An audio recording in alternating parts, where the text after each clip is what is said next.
Hello everyone and welcome back to another book review. First of all, if you're new here, I post new book reviews almost every single day, so if you're looking for some reading inspiration, you just like following reading reviews, book reviews, then feel free to stick around. Now let's talk about the book that I am going to be reviewing today. This is a photography collection that I found in my library, and the colors on the cover just drew the book to me off the shelf right away, so I decided to take it home and give it a read, and I'm so glad that I did. I'm going to be reviewing Tokyo by Liam Wong. So this is what the cover looks like. Very, very colorful. It stands out, and it stood out to me from the library shelf right away, so I brought it home and gave it a read. And the first thing you'll notice when flipping through it is the color. The color is very bright, vibrant, and I did flip through it a little bit standing in the library aisle, and I just really thought that I liked his style, the way he has color, the way the images look. He has a very distinct style, and I really, really enjoyed it. So I decided to take it home and flip through it, and I am so glad that I did. So there's a little bit of background, which Liam Wong, the author, explains at the beginning of the book in these sections. He is actually in the video game industry, or primarily in the video game industry. He does art and design for video games.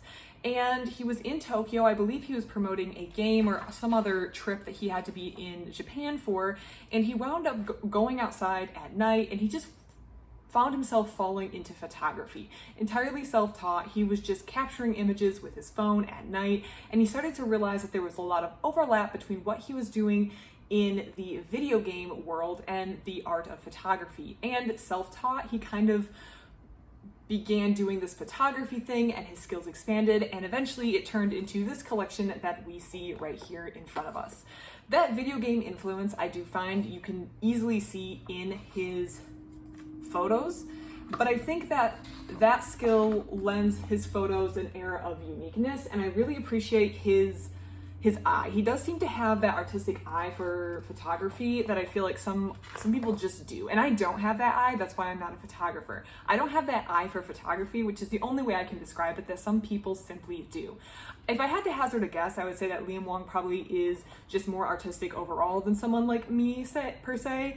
And that's why he has this art skill that can kind of blend over from maybe the art that he does, or the looking for composition and color that he does in his work in the video game industry, to the looking at color and composition that a photographer does when wandering around.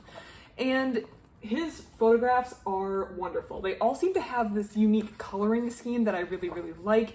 And he does almost all of these, or all of these are done at night. He's looking at Tokyo, the city of Tokyo, in the evening time, so after the trains end, or in the very evening when people are still out and about. But it's this time where the city might be more quiet or a little bit different than it is during the day. It also is lit with a lot of these neon signs, which lend a very different feel or characteristic to the city at night than is present in the city during the day. I think the author's experience coming from the video game industry brings or having that background, having that art style, or having that type of work that he's had experience in, and being able to take that into his photography side of his artistic endeavors really gives a unique voice, for lack of a better term, to the work that he does.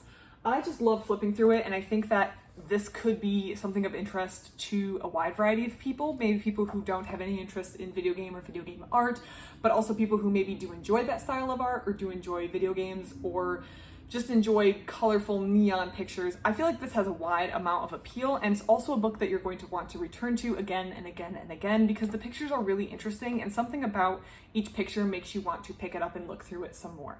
So I did read through this entire book, but it's been laying around my house for a couple days, and I have been picking it back up and leafing through it because I just enjoy it that much. I really enjoy just the colors and the scenes that the artist is able to capture. For those of you who are interested in knowing more about how he makes the art, I also appreciate the section that he's included in the back, which is a section back here, elements of style, color, composition. He goes through how he actually selects and composes his images. It's this behind the scenes, he says, behind the scenes creative process and techniques. So I feel like if after flipping through this book you were interested in learning more about how he selects what he does, how he composes the images, some of the editing that he does, and how he selects which pictures to include out of all the pictures that he takes, this might be an interesting section in the back. I do not think I have the required skills to be a photographer myself, at least nothing or no one or nobody of the skill level such as this individual, but I did find this very, very interesting, and it just gives you a couple starting points if you're interested after reading this book about how these photographs are put together, collected, selected, composed, etc.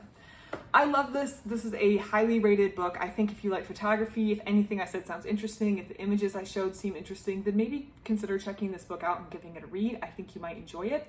If you have any other collections of photography you think I would like, any other books that you think I should be reading right now that you would like me to read, please let me know. I'd love to give them a read. I'd love to get all your comments in the comment section down below. Otherwise, thank you so much for watching, and I hope you have a great rest of your day.